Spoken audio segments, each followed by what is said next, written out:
Nilieleza kwamba mchumba hawekezwi, utatokosa, sio tu kuchemsha. Hakuna anayewajibika kwa mwingine hapo, no any responsibility.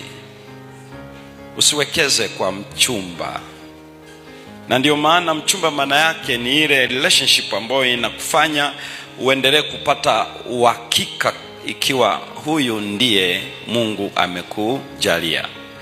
Na wale wanaopata shida, mambo yanapoharibika, naye anakosa raha, chakula akiendi, amekuwa nervous, hormones hazina tena regulations, maana yake ni kwamba alikuwa amewekeza akili kinyume na maandiko.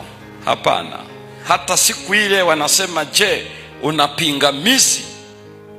Ikiwa unayo halali unasema, pastor, ninayo.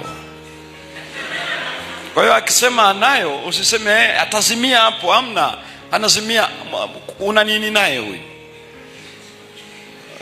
Huyu ni binti wa watu, huyu ni kijana wa watu wa kiume. Kuna nini hapo cha kuzirai?